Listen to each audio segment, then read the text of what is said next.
El 13 de mayo termina el ROT, doctora. 13. Sí, doctora.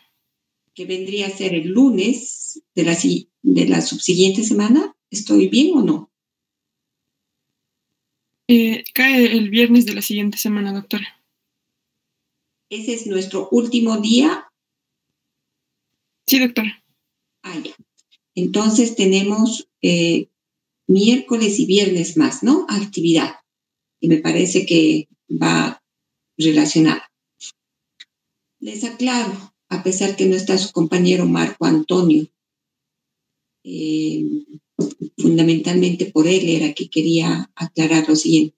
Todas las actividades que hacemos, cuando ustedes no contestan, generalmente les digo que vamos a hacer una tarea y ustedes van a presentar. Esto tiene el fundamento principal, que es que repasen y fijen criterios que son importantes. Y que tengo que saber que siquiera ustedes han abierto un libro o han copiado lo que está indicando en el libro y han transmitido a través de lo que ustedes piensan que es correcto, ¿no? Entonces, esta actividad ustedes la han hecho durante el lapso de todo este tiempo y no crean que no tiene valor en todo lo que se les está designando. Vuelvo a reiterarles, todos los días que pasan prácticas evaluamos. Entonces, les aclaro que aquellas personas que no han presentado, pues lamentablemente también influye en su nota, en su desempeño, ¿no? Y sí tiene gran importancia. Le voy a pedir a su compañero Alexander después que justifique también su falta de la anterior actividad, porque ustedes saben que si no justifican, va a ir en contra de, yo tengo que pasar el informe y saben que una falta que no está justificada, va en contra de toda su actividad que tienen que desenvolver en adelante. Todavía nos faltan cuántos rotes, ¿no?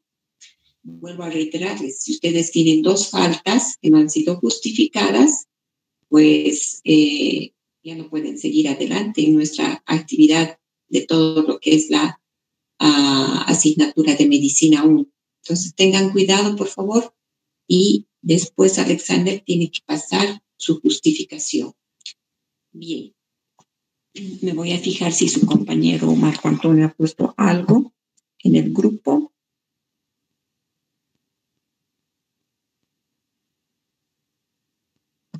Creo que no ha puesto nada, entonces continuamos. Voy a hacer la presentación.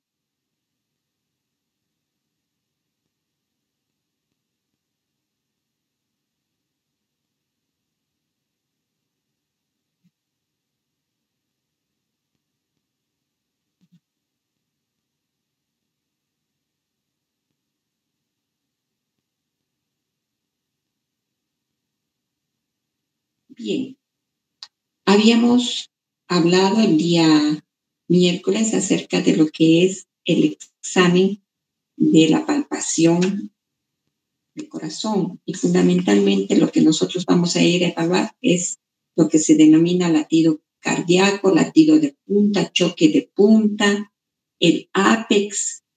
Son denominaciones, son sinónimos de la evaluación de lo que va a corresponder al latido cardíaco, que no es más que la impulsión sistólica que nosotros vamos a poderla evidenciar en la superficie torácica.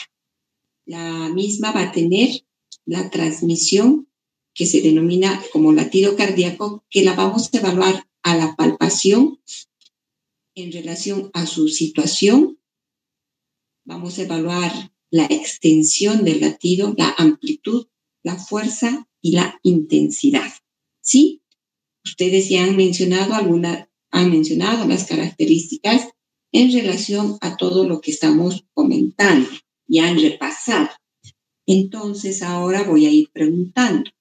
Normalmente hemos indicado, nosotros vamos a poder realizar a la palpación el examen del latido cardíaco con el paciente en decúbito dorsal, pero también puede estar el paciente sentado, puede estar de pie y podemos hacer adoptar la posición de pachón en muchas oportunidades porque tiene un principio. Entonces, comenzaremos con Adriana Araceli. ¿Cuándo hacemos colocar al paciente de pie, sentado o en decúbito lateral izquierdo? ¿Cuál es la razón para hacer colocar al paciente en estas posiciones para poder determinar la palpación del latido cardíaco? ¿Por qué razón vamos a colocar en estas posiciones, Adriana Araceli?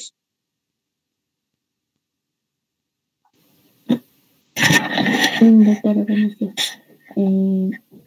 Bueno, la posición de pachón, que es de decúbito lateral izquierdo, y esta posición junto con la de Harvey van a ayudar a lo que es a que se escuchen mejor los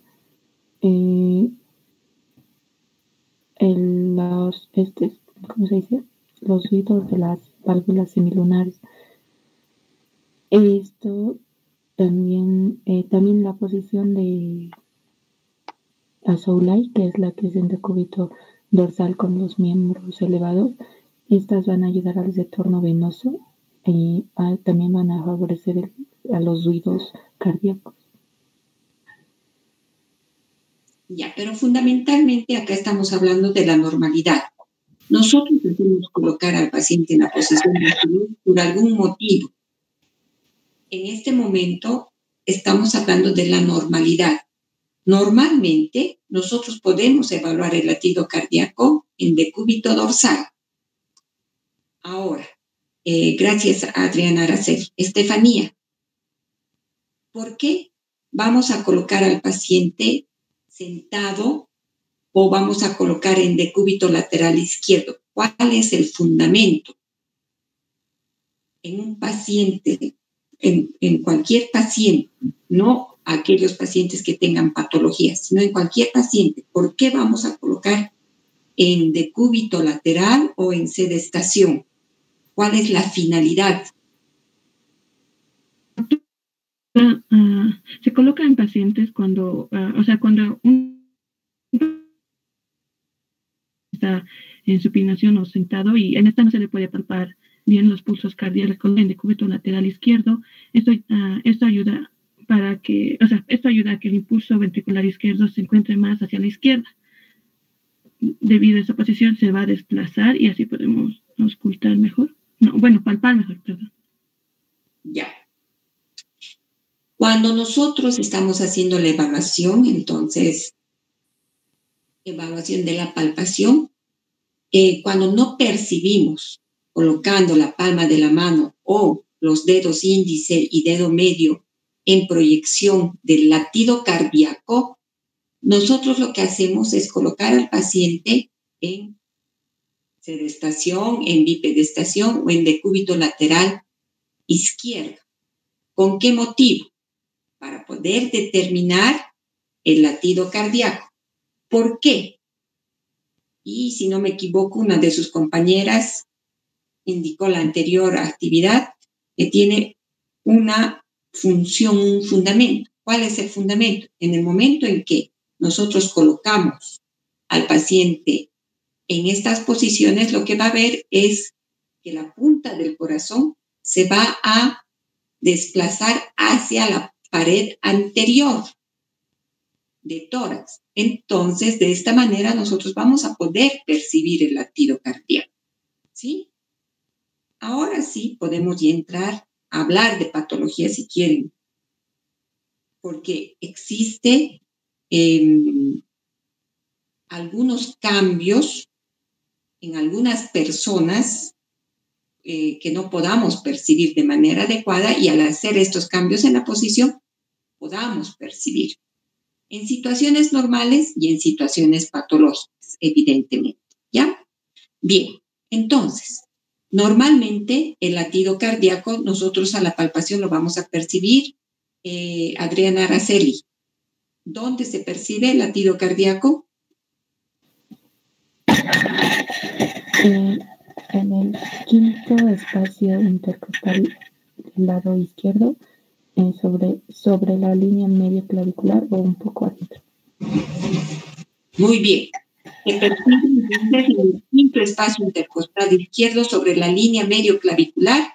Alguna literatura dice sobre la línea mamilar. Bien.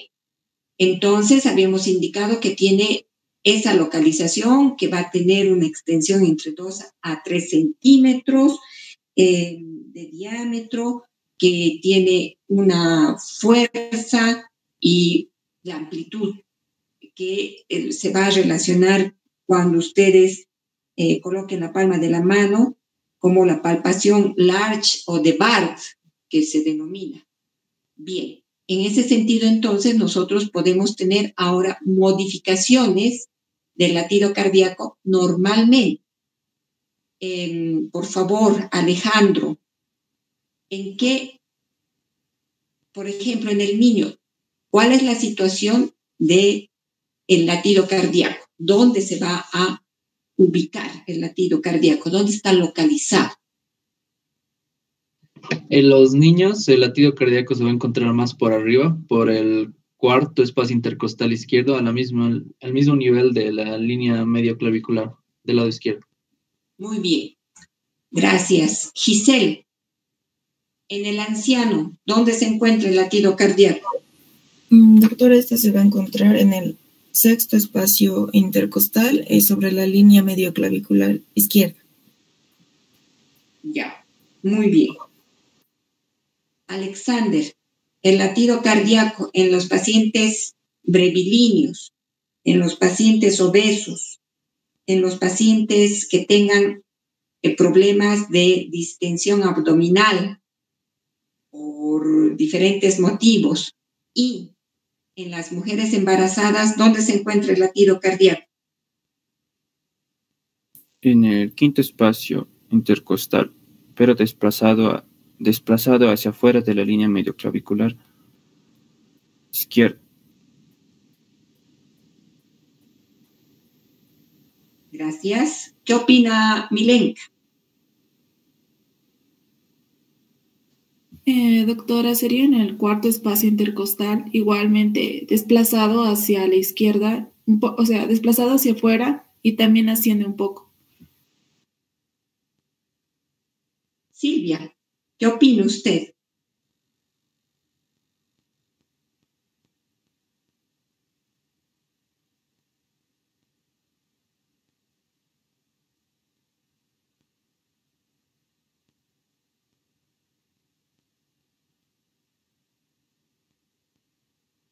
Sergio, ¿qué piensa usted? Doctora, según el libro, lo que he leído es que se eleva lo que es este punto, se va a elevar y se va a dirigir un poco hacia afuera, nos indica, doctor. Ya. Muy bien. Entonces, Adriana María, con todo lo que han indicado sus compañeros, Alexander, Milenka, Silvia, Sergio, y con lo que usted sabe, ¿dónde se va a localizar en estas personas el latido cardíaco? Bueno, doctora, a lo que yo tenía entendido y a lo que leí es que el latido de la punta va a ascender y se puede observar por encima del quinto espacio intercostal. Como mis compañeros mencionaron, algo hacia afuera porque el diafragma se va a desplazar hacia arriba. Ya. ¿Y qué pasa cuando se desplaza el diafragma hacia arriba? ¿Cuál es la situación del corazón y fundamentalmente la punta? ¿Qué pasa con la punta? ¿Cómo se modifica la punta del corazón? A usted, Adriana María. El latido de la punta como tal asciende y como mencioné, se observa encima del quinto espacio intercostal. Ya, muy bien. Se observa encima, sobre la línea medio clavicular izquierda media. Sí, doctora. Catherine Adriana. ¿Qué piensa usted? Igual, doctora, que asciende. Camila. Doctora, como habían mencionado y también había leído, es que va a haber el desplazamiento más hacia arriba del corazón de la punta. Entonces estaría a nivel del cuarto espacio intercostal izquierdo, pero estaría lateral a la línea hemiclavicular izquierda, más o menos a una distancia de 1 a 2 centímetros lateral a ella. Ya, muy bien. Entonces, tengan cuidado, porque es importante ir viendo que algo que ustedes tienen que saber. Lo primero que tienen que tomar en cuenta es la situación en la que se encuentra el corazón y la situación de la punta del corazón, que eso es lo que le he preguntado a su compañera Adriana María o a Nidia, si no me equivoco. Cuando existen cambios a nivel intraabdominal, debido a la obesidad, debido a procesos de distensión del abdomen por diferente etiología, en el mismo embarazo que está produciendo también cambios en el diafragma, el corazón va a cambiar en su posición. Y eso es lo que tienen que ir a evaluar. Y tienen que saber hacer la relación con lo que va a ocurrir con la punta del corazón y por qué se modifica la punta del corazón. No es porque existe patología, sino no es porque existe patología en el corazón, sino es por los cambios que están desencadenándose en otro lugar del organismo, en este caso en el abdomen, que va a provocar esta modificación en la situación del corazón.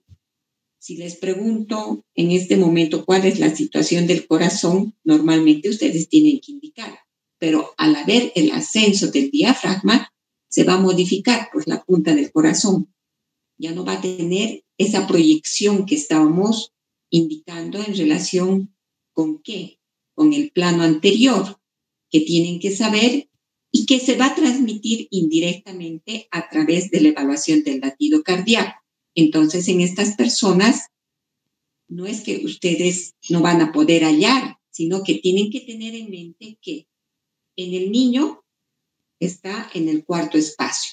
En el anciano está en el sexto espacio intercostal sobre la línea medioclavicular izquierda, ¿no? Pero cuando existe alguna patología que está haciendo que ascienda el diafragma, la situación del corazón se modifica porque va a tener que ascender y de igual manera el latido cardíaco va a modificarse. Puede estar en el cuarto espacio intercostal, como han dicho, pero desviado hacia afuera, es decir, por fuera de la línea medioclavicular izquierda, que eso tiene gran importancia. ¿Por qué?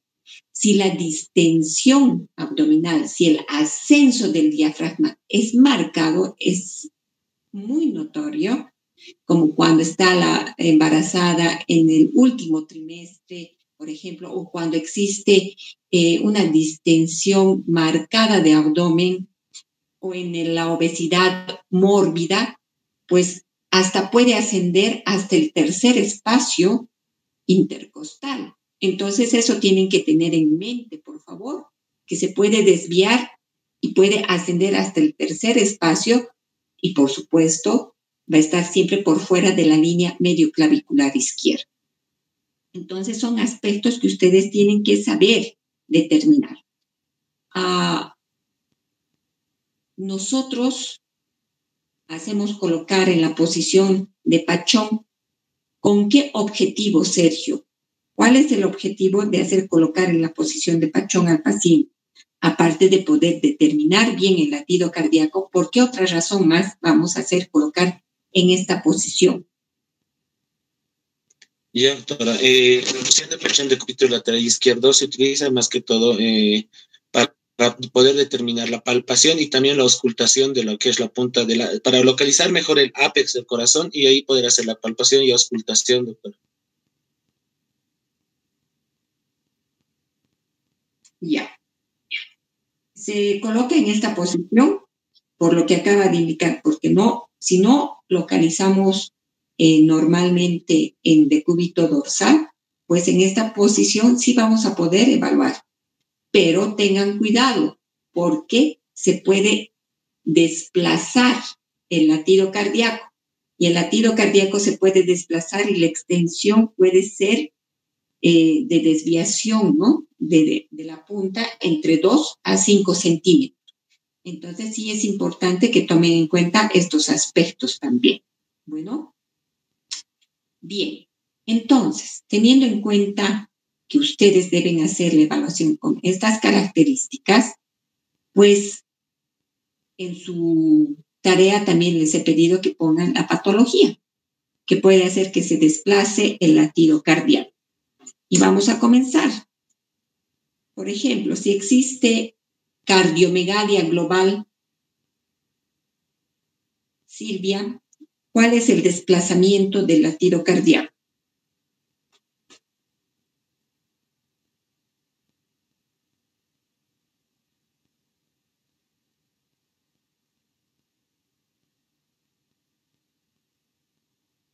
Vean, gracias.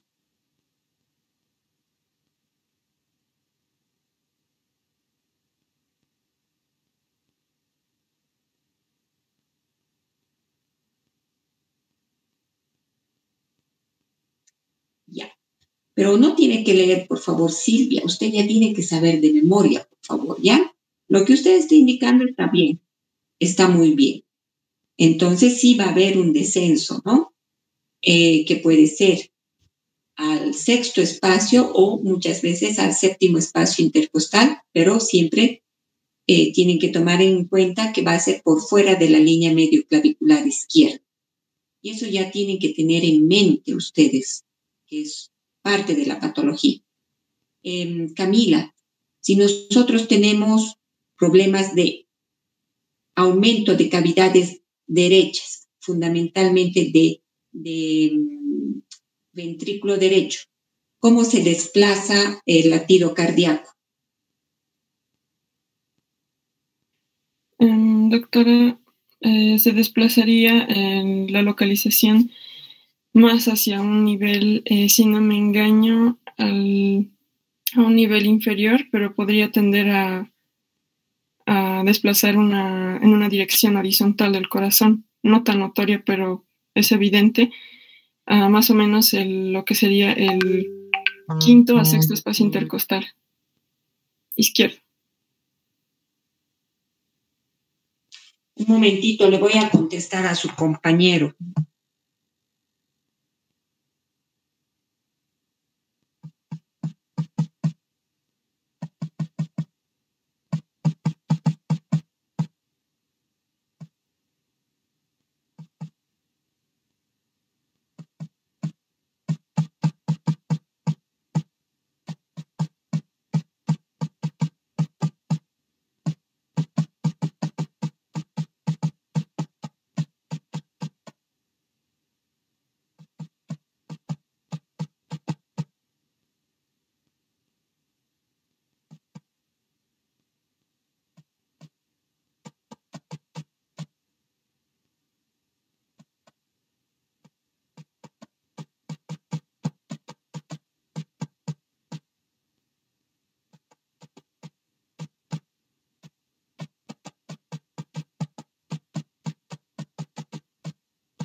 Mil disculpas, chicos, estoy contestando a su compañero lo que ha puesto. Bien, por favor, ¿puede Camila repetir lo que indicó en relación al latido cardíaco cuando existe hipertrofia o dilatación ventricular derecha? Sí, doctora. Estaba mencionando que en este caso habría un desplazamiento un poco inferior, entonces en vez de ser al quinto, podría parte estar ocupando del sexto espacio intercostal izquierdo, y en relación a la línea medio clavicular izquierda estaría un poco lateral a ella. Y eso sería, por ejemplo, en un caso de una dilatación de ventrículo derecho. Ya, gracias. Entonces, generalmente cuando existe hipertrofia o dilatación del ventrículo derecho, así quedaremos, lo que va a ocurrir es que se va a el latido cardíaco, como indica su compañera, va a ser en primer lugar más extenso y va a estar en proyección del esternón. ¿Sí? Eso es lo que he indicado y está muy bien. Entonces, es algo que ustedes tienen que tomar en cuenta. Pero si hubiera hipertrofia solamente del ventrículo izquierdo o dilatación del ventrículo izquierdo, Sergio, ¿dónde se ubicaría el latido cardíaco?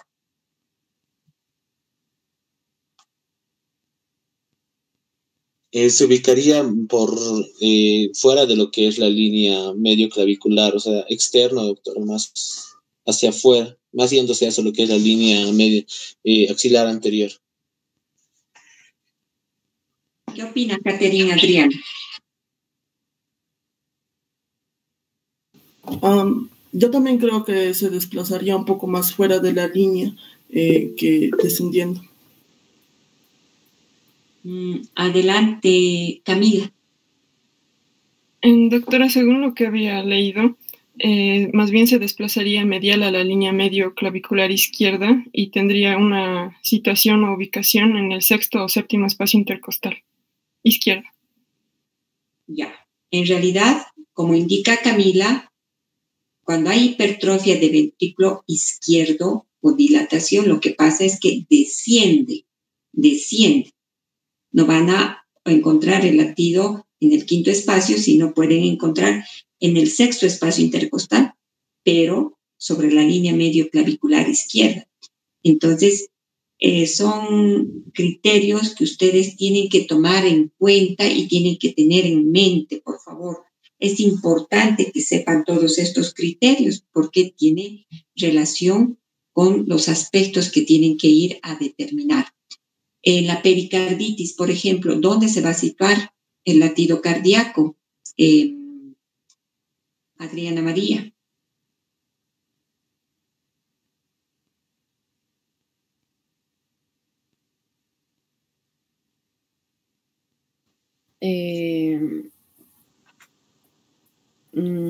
La pericarditis.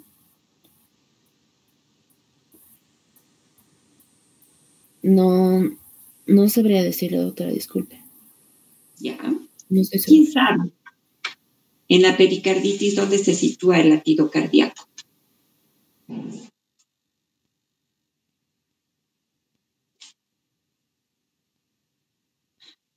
Levante la manito el que sabe, por favor.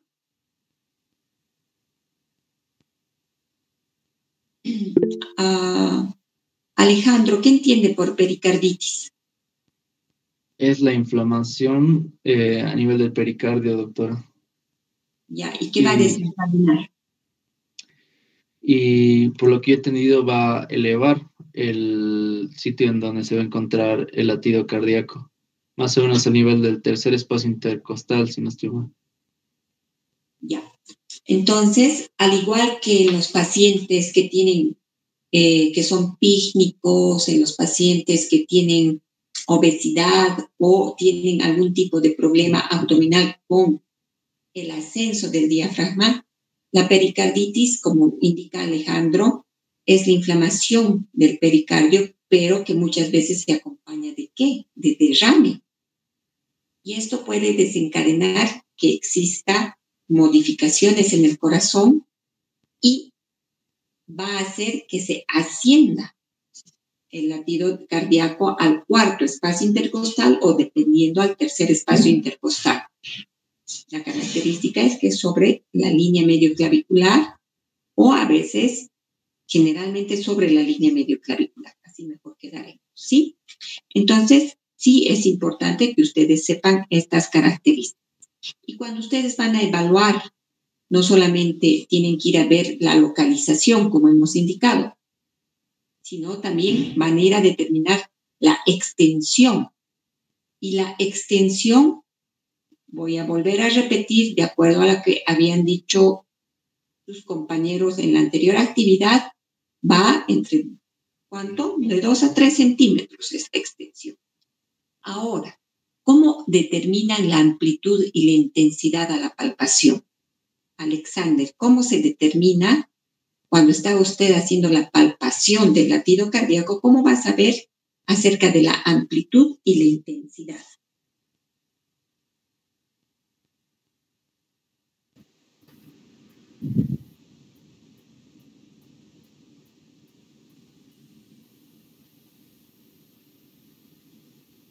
Tal vez Alejandro nos quiera contestar. Sí, puede ser, doctora. En cuanto a la amplitud, esta va a depender sobre todo sobre la sístole cardíaca, doctor. Y en cuanto a la fuerza, no recuerdo bien esa parte, doctor. Es la intensidad con la que ustedes van a poder percibir el latido cardíaco, que va a depender del panículo adiposo, ¿no? Si son paredes delgadas, ustedes van a tener una intensidad adecuada en el momento que están percibiendo. Pero, por ejemplo, en el hiperdinamismo cardíaco, que puede darse por el ejercicio físico, por el hipertiroidismo, ustedes pueden percibir con mayor intensidad el latido cardíaco. Entonces, tienen que saber cuál puede ser la razón. En la literatura, ustedes tienen tienen la descripción de todos estos aspectos y tienen que saber, porque, por ejemplo, nosotros podemos tener el aumento de la intensidad, como ya he indicado, cuando existe actividad física en el hipertiroidismo, que va relacionado con el hiperdinamismo cardíaco. Pero existen otros procesos que pueden hacer que haya también el aumento en la intensidad. ¿Qué otros procesos pueden desencadenarnos aumento o hiperdinamia cardíaca, si quieren ustedes? Cualquiera de ustedes puede contestar, alce la manito.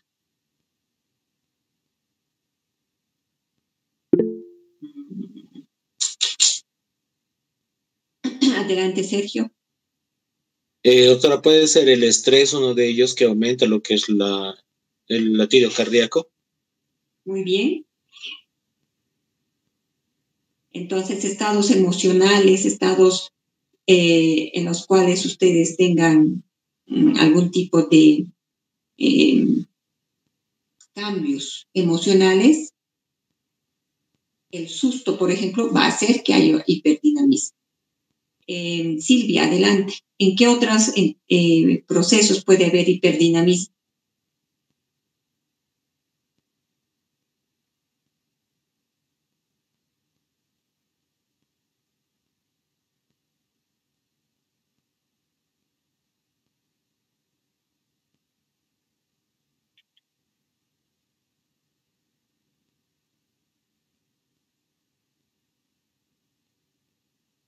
Muy bien. Entonces, como mencionamos anteriormente, el hiperdinamismo, acuérdense que hemos hablado en el momento, no ahora, sino la anterior actividad, les indiqué, ¿no? Que en el embarazo, ¿qué es lo que va a haber? En el embarazo hay también tendencia a la taquicardia. Entonces, en aquellos procesos donde hay taquicardia, va a haber aumento en la intensidad del latido cardíaco. Y eso es lo que tienen que tomar en cuenta. Los procesos emocionales, psicológicos que modifiquen el estado psicológico de la persona va a traducirse con taquicardia o con palpitaciones y va a ser causa de aumento en la intensidad. Hemos dicho el hipertiroidismo, pero tengan en cuenta que existen también algunos aspectos relacionados con procesos de infecciones en los cuales haya taquicardia. De igual manera, va a haber el aumento en el latido cardíaco. Otros procesos que puedan estar relacionados con que, por ejemplo, el tabaquismo, las personas tienen también aumento en la intensidad del latido cardíaco. porque existen modificaciones. Y lo que indicó su compañera en relación al hábito, por supuesto, van a ustedes a percibir mejor el latido cardíaco en algún hábito y en la caquexia con mayor razón. Hasta se va a notar a la inspección el latido cardíaco, acuérdense. Pero, ahora, ¿en qué otras circunstancias más puede haber el aumento de la intensidad del latido cardíaco? Patología eminentemente ya cardíaca a nivel de las válvulas. ¿Qué patologías pueden ser que nos lleven a aumento de la fuerza o de la intensidad del latido cardíaco? ¿Quién quiere responder?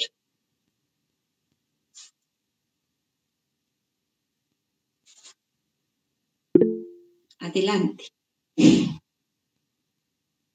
Adriana María. Y luego ya, doctora, bueno, a lo que leí me acuerdo que era la hipertrofia ventricular izquierda, que esta se puede desencadenar por insuficiencia mitral, conducto arterioso persistente, y está asociada a una intensidad y a una mayor extensión que se asemejaba a una bola de billar. Muy bien. Entonces, lo que usted está ahí indicando va relacionado también con la intensidad y con la amplitud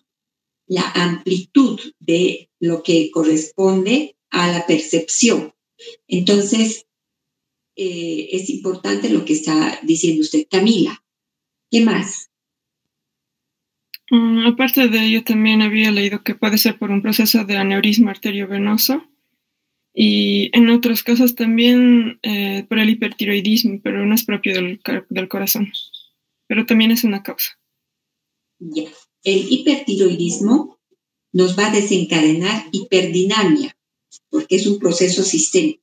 Entonces, hace un instante habíamos hablado que puede haber aumento en la intensidad del latido cardíaco en algunos procesos funcionales, como por ejemplo en el embarazo, que indicó su compañera, cuando hacemos actividad física, cuando hay cambios emocionales, pero puede desencadenarse también por manifestaciones sistémicas relacionadas con ¿qué? Con taquicardia.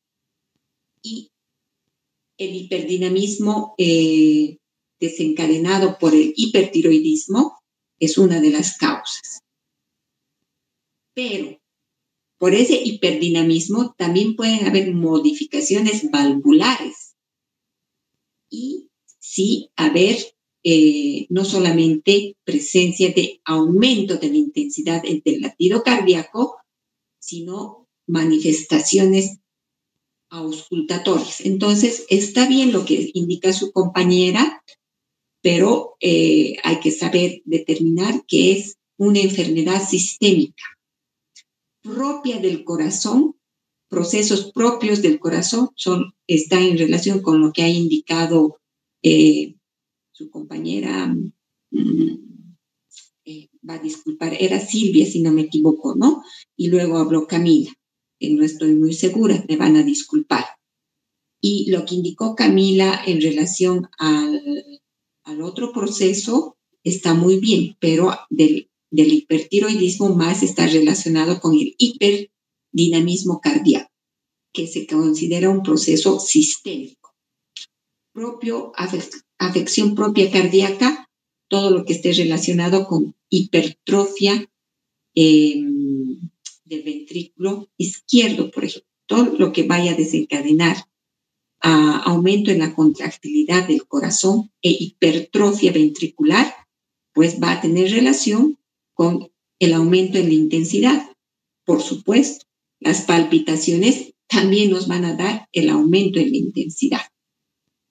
¿Qué patologías nos pueden desencadenar disminución de la intensidad o de la fuerza del latido cardíaco? Eminentemente cardíacas. Silvia, solo patología cardíaca. ¿Cuáles son? Muy bien. ¿Qué más?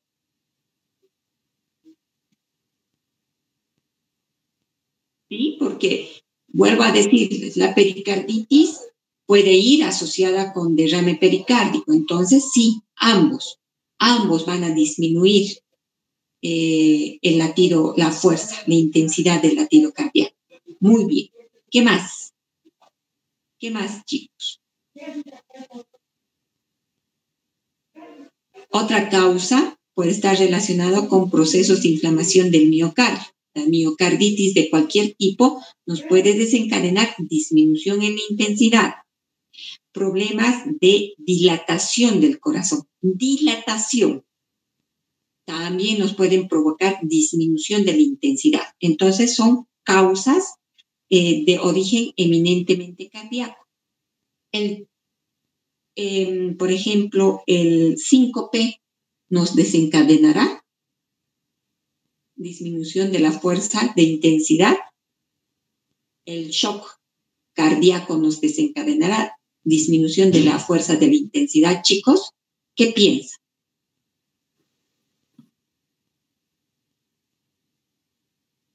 Como están calladitos, van a investigar si el síncope, si el shock de origen cardíaco nos puede desencadenar disminución en la intensidad o no se modifica o hay aumento.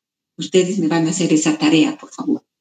Dentro de las causas extracardíacas que puedan desencadenar disminución de la fuerza o de la intensidad del latido cardíaco, ¿cuáles podrían ser? ¿Quién sabe?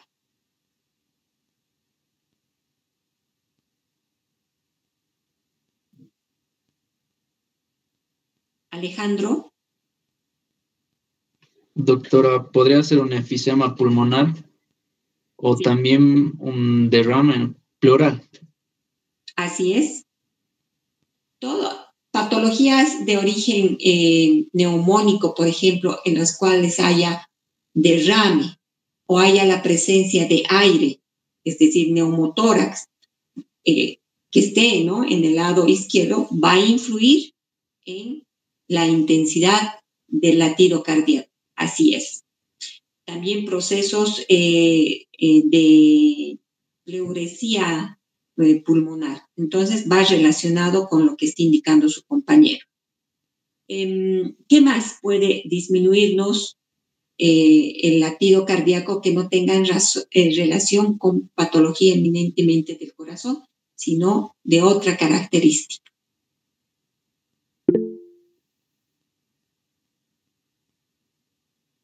Adelante, Silvia.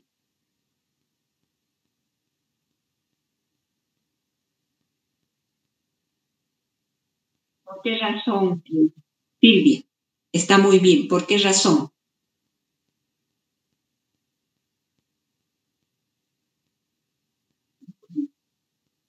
Por el grosor del panículo adiposo. Excelente. Sergio, adelante. Doctora, también puede producirse por un desequilibrio de sustancias químicas en la sangre, como ser lo que es el potasio y el calcio, ya que estos ayudan son determinantes en lo que es la contracción del músculo. Ya, está muy bien. Y hay algo más que tienen que tener en mente siempre, que es aquello que se denomina o que está en relación con masas ocupantes. Vamos a hablar así, masas ocupantes a nivel de mediastino. Cualquier tipo de tumoración va a influir también para la disminución del latido cardíaco. ¿A qué se denomina en la evaluación del latido cardíaco cuando hablamos de cúpula de Barr?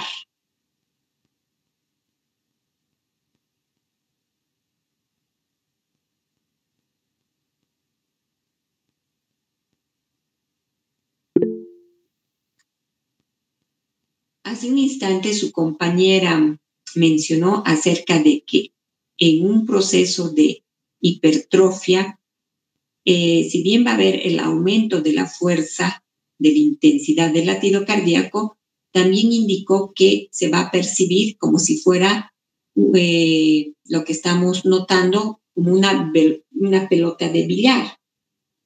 Entonces, esto va relacionado ¿con qué? Con la percepción en relación a la extensión y a la amplitud del latido cardíaco. Ustedes normalmente van a sentir, y si me están viendo, el latido cardíaco en el momento de la sístole va a ser este tipo de movimiento, pero es este tipo de movimiento. Fíjense, es un movimiento en el cual golpea la pared y va a tener una extensión, habíamos dicho, de determinados centímetros, ¿no? Esa extensión va a tener una amplitud que va relacionada con la conformación de una cúpula, que en el momento de palpar se denomina la palpación de Large o también denominada palpación de Barth, que va relacionada con la cúpula de Barth, que pueden modificarse porque en las hipertrofias lo que va a haber es este tipo de acción, como si estuviera golpeando una pelota de billar, por ejemplo, ¿sí? Y tiene relación con la extensión y la amplitud. La extensión y la amplitud se van a modificar cuando hay patología de hipertrofia ventricular izquierda, hipertrofia ventricular derecha. Cuando hay cardiomegalia general, se modifica también la extensión y la amplitud. Entonces les voy a pedir el favor de que vayan a revisar bien estas características. Todo lo normal va a estar relacionado con que ustedes van a percibir el latido cardíaco en el quinto espacio intercostal sobre la línea medio clavicular izquierda con una extensión entre 2 a 3 centímetros y una amplitud en una formación de una cúpula. Eso es lo que se indica, ¿no? Con una intensidad adecuada de esta cúpula. Pero todos estos aspectos se pueden modificar teniendo en cuenta patología que pueda ser eminentemente cardíaca o sistémica, ¿sí? Y eso es lo que quiero que vayan a repasar nuevamente porque tienen que saber dentro de lo que es la actividad, la diferenciación de la patología en sí. Tienen que saber para que nunca se olvide. Porque, por ejemplo, vuelvo a reiterarles, esta sensación que es como si fuera una bola dura, es el choque en cúpula de Barth, que no es normal. Y ustedes me están escuchando calladitos. No, no es normal. El choque en cúpula de Barth no es normal. Pero hablar de palpación de Large de Barth es diferente. Es la característica normal. En cúpula de Barth nos habla de patología. Esa percepción en cúpula de Barth es esa sensación como si fuera una bola, lo que van a percibir y que puede tener relación con lo que ha indicado su compañera. Entonces, yo les pido el favor de que vayan a revisar muy bien estos aspectos en la literatura. Cuando hay estos cambios, ¿sí? Tienen gran importancia porque puede ser mucho más extensa el área del latido cardíaco que nos va a denotar patología. Más de 3 centímetros ya nos indica patología. Entonces sí es importante que ustedes vayan a revisar estos aspectos. ¿Qué más? Una vez que evaluamos estas características, habíamos dicho que tenemos que ir a determinar los latidos anormales. Ustedes han debido revisar que hay latidos anormales, que vamos a ver en un instante. Voy a mencionar solamente. Y vamos a evaluar lo que son los ruidos palpables. Los ruidos palpables, o también denominados estremecimiento catáreo, o lo que se denomina frémito, ¿no? El frémito, que habíamos dicho que no es más que esa percepción que cuando nosotros colocamos la mano vamos a tener sobre esa impresión de roce semejante a lo que se percibe el ronroneo del gato, que en otra literatura se dice el trill cardíaco. El frémito no es normal. ¿Qué nos traduce? ¿Qué habíamos indicado que nos traduce Milenka, el frémito? Que tiene una corriente sanguínea turbulenta. Muy bien. El frémito cardíaco siempre nos va a traducir una turbulencia, modificaciones en el paso de la sangre. Y eso significa que nos traduce ¿qué? Soplo. A la auscultación es un soplo, pero de origen. ¿Qué origen habíamos dicho, Giselle? Orgánico, doctora. Orgánico. Muy bien. Orgánico. Eso tiene importancia. Es orgánico. Además del frémito, que no es más que la traducción auscultatoria de un soplo orgánico, nosotros vamos a tener también a la palpación algunos otros ruidos perceptibles, como son los roces. El roce pericárdico, por ejemplo, en la pericarditis va a haber ese roce, pero ustedes probablemente no sepan diferenciar de lo que es el roce de lo que es la pleuritis en el derrame pleural. Entonces hay que tener cuidado. El roce tanto de la pericarditis como de la pleuritis o del derrame pleural. Tengan siempre en mente. Pero generalmente va a haber en la pericarditis y es un roce intermitente, ¿no? Que no desaparece. Que no desaparece cuando el paciente está haciendo su ciclo respiratorio, sea en inspiración y en expiración, siempre va a estar presente este roce. Ahora, no van a poder ustedes saber diferenciar de la percepción con el roce del derrame pleural. Entonces, para esto es importante saber otros criterios que van a encontrar en la clínica, ¿no? Para poder diferenciar. Y tienen que tener en mente. Entonces, vuelvo a reiterar, normalmente en la palpación evaluamos el latido cardíaco, latidos anormales, el frémito y roces pericárdicos. Vamos a poner solamente roces pericárdicos, pero también pueden ser roces a nivel pleural o de origen pleural. Estos son los latidos que ustedes van a poder encontrar cuando hacen la palpación. Habíamos hablado del latido, les había explicado, perdón, no les he explicado, les he mencionado que hay el latido diagonal. Si ustedes se fijan, el latido diagonal está a nivel, va a ir en una dirección desde del cuerpo del esternón hacia parte de la línea medioclavicular. Ese es el latido diagonal. Tenemos el latido sagital. El latido sagital se va a originar a nivel de la región de epigastrio y va a ascender hacia la región de lo que corresponde a la parte del quinto espacio intercostal izquierdo. ¿Tiene una relación con qué? Tiene una relación con cavidad derecha, el latido diagonal con cavidad izquierda. El latido diagonal invertido es un latido que parte de mesocardio hacia la parte del plano anterior derecho, en proyección de ¿qué? De la región de área aórtica. ¿Sí? Si se dan cuenta. Este es un latido diagonal invertido. El latido transversal parte de la región de esternón hacia la región derecha. Y podemos tener latidos localizados. Los latidos localizados habíamos indicado en la región de horquilla esternal, a nivel de la región pulmonar o en el segundo espacio intercostal, como están observando, en el segundo espacio intercostal o en los espacios intercostales, como habíamos indicado. Ustedes tienen que saber identificarlos, puede ser a la inspección o a la palpación.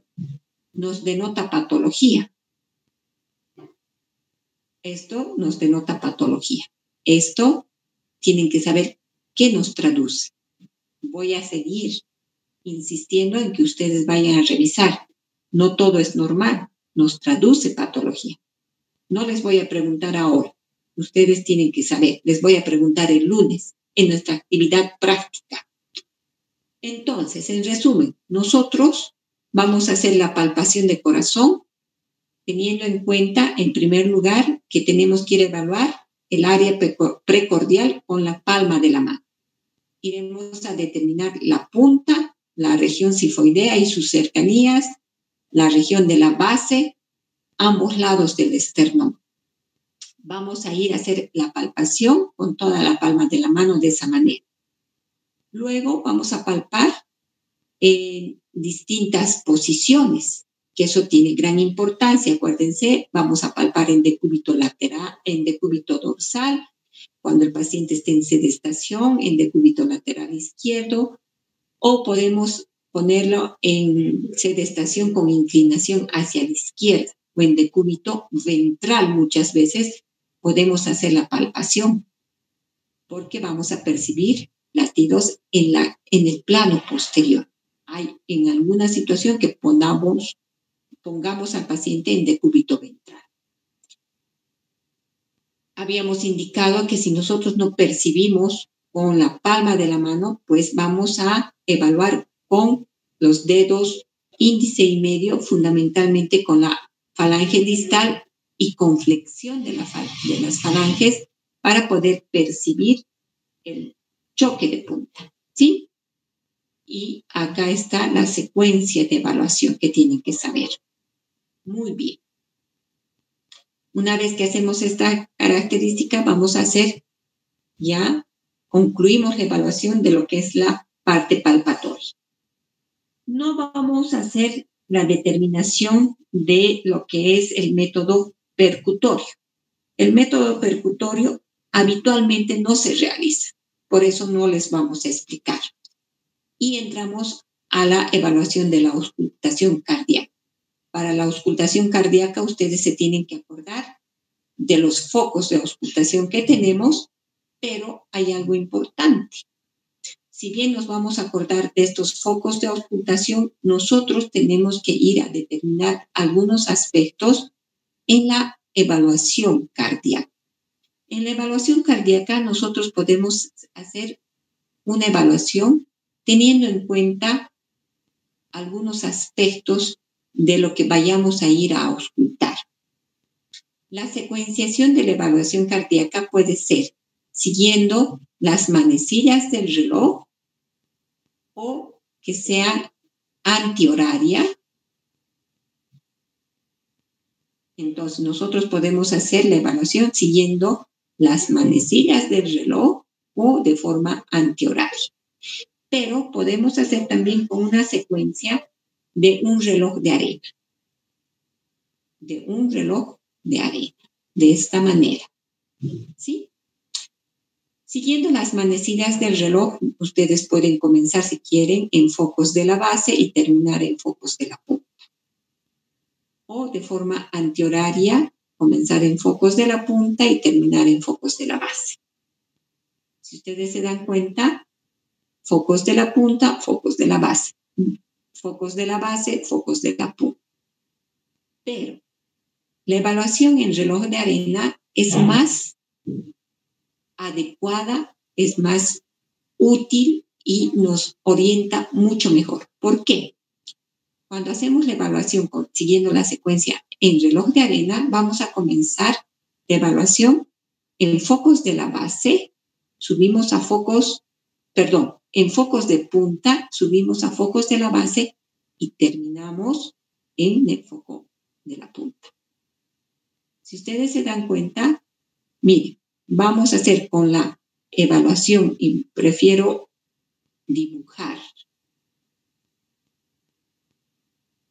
Vamos a comenzar la evaluación siguiendo la sistémica del reloj de arena, comenzando la evaluación en el foco mitral.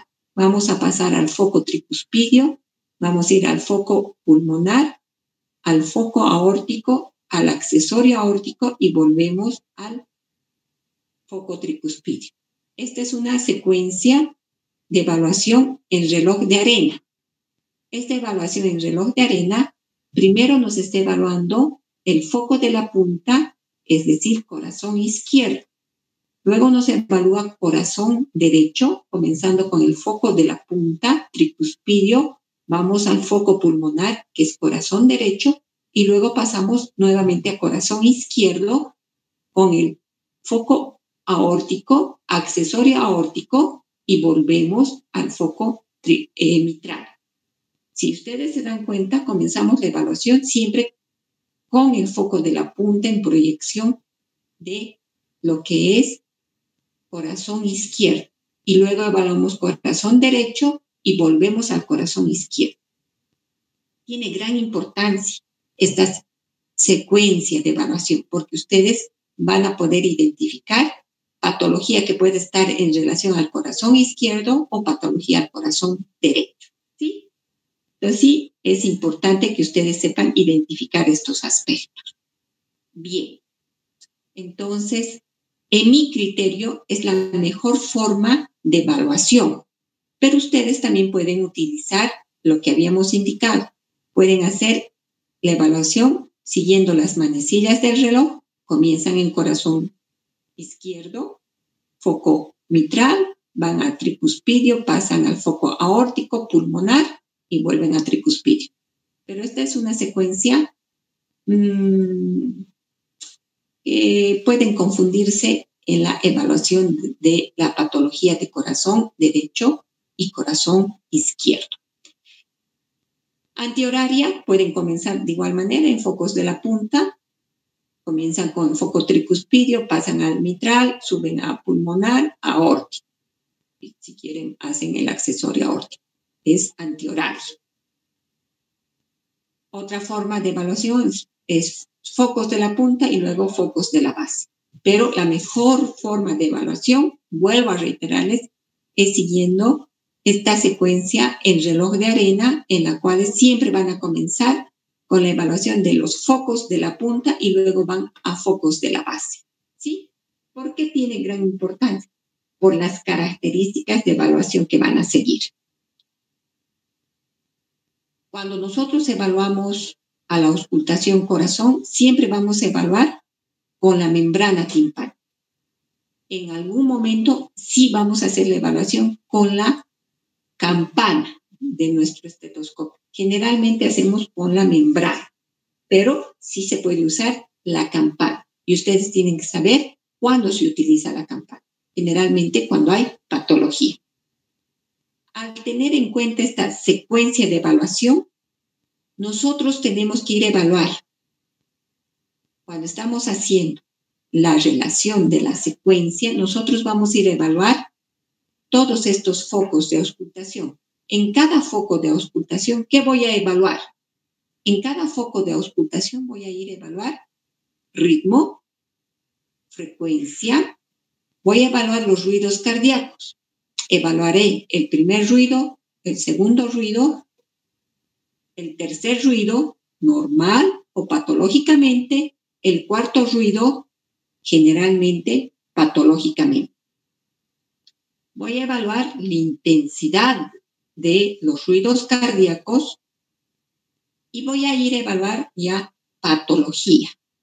La presencia de soplos, de ruidos agregados, de frote, ya corresponde a patología. La secuencia, entonces, de evaluación normal que ustedes tienen que tener en mente cuando hacen la auscultación es evaluar el ritmo, la frecuencia cardíaca, los ruidos cardíacos, lo normal, primero, segundo, tercer ruido. A veces cuarto ruido es normal. La intensidad. Vamos a evaluar patología en el ritmo, en la frecuencia, en los ruidos cardíacos cuando es patológico. La intensidad puede estar aumentada, disminuida en patología.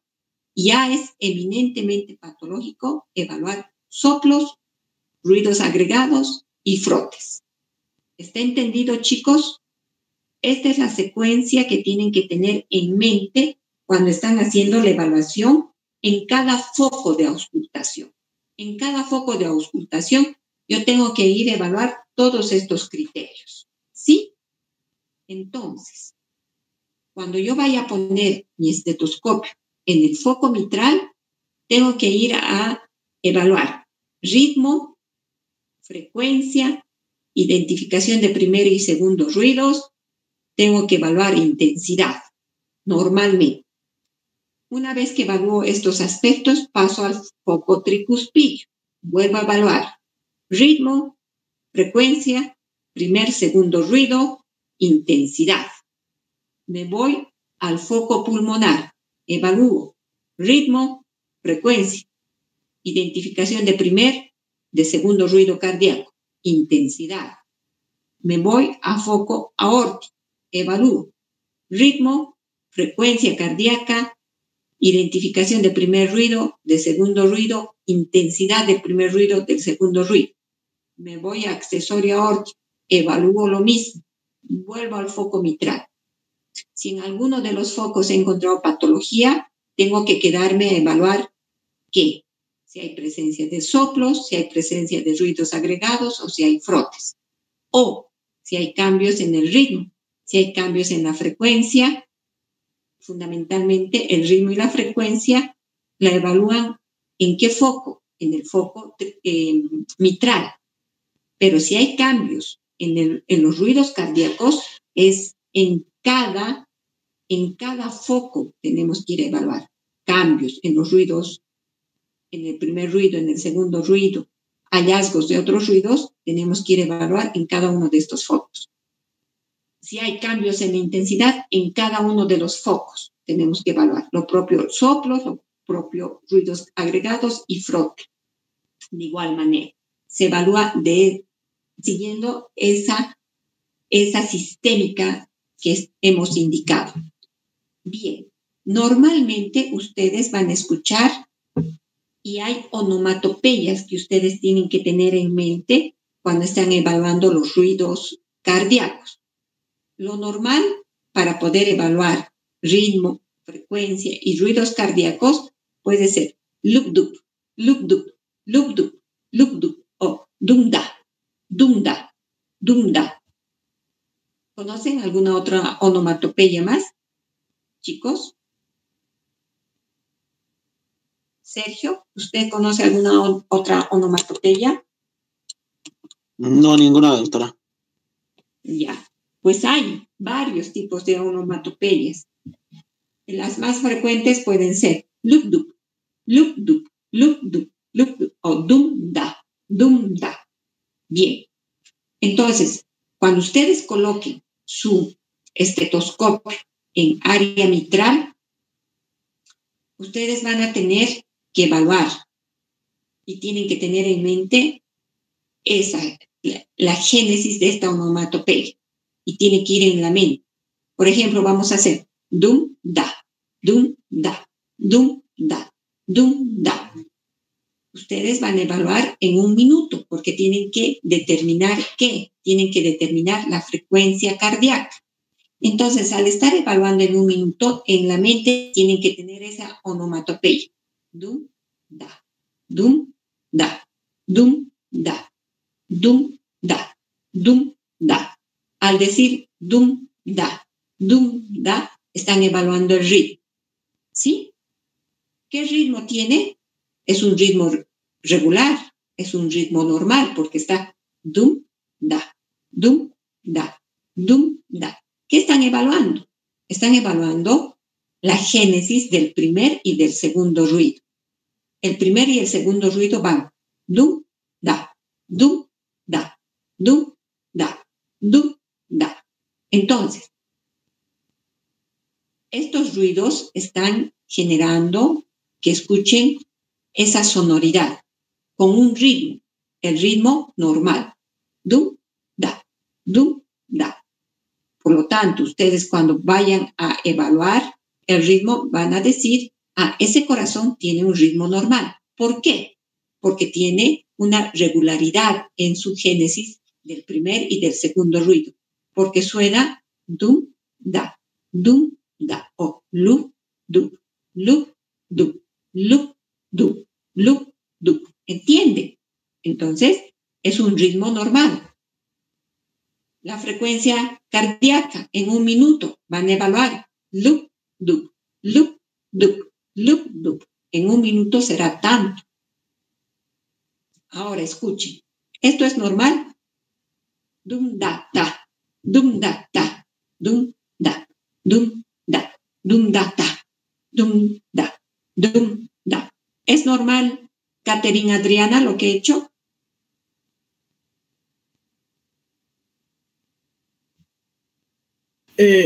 Doctora Dumda, sí. Ya. Pero solamente había Dunda. Ah, no, también Lubdub. Ya. Escuche, Catherine Adriana. Voy a comenzar. He indicado, vamos a evaluar con esta onomatopeya. La onomatopeya que voy a usar es Dum-da, ¿sí? Y voy a evaluar el ritmo. Al decir la onomatopeya Dum-da, estamos haciendo la relación del desencadenamiento, de la génesis o del origen del primer ruido y del segundo ruido que normalmente se escucha. ¿Cómo van a escuchar ustedes con esta onomatopeya? Dum-da, dum-da, dum-da, ¿sí? Normalmente evaluamos el ritmo cuando existe esta regularidad. Dum-da, dum-da, dum-da. Ahora, quiero que ustedes identifiquen si es normal lo que voy a hacer o existe alteración. Catherine Adriana, voy a hacer una onomatopeya por el lapso de unos 10 segundos. Me dice si tiene un ritmo regular o se ha modificado. Comienzo, Catherine Adriana. Dum, da, dum, da, dum, da, dum, da, dum, da.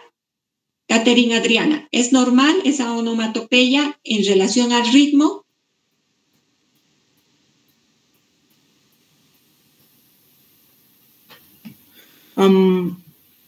Creo que al final de la onomatopeya creo que se intensificó, entonces creo que no es normal. Ya. Acá solamente usted se tiene que centrar en el ritmo, por favor. Céntrese en el ritmo. Acá solamente estamos hablando del ritmo. ¿Hay un ritmo? ¿Hay una regularidad en la génesis de estos ruidos? Ya, vamos a hacer lo siguiente, chicos. Para que me entiendan y para que no haya conflicto. Vamos a hacer lo siguiente. Creo que me he salido. Ya. Enciendan sus cámaras, por favor. Y tengan a mano su estetoscopio. Quiero que enciendan sus cámaras.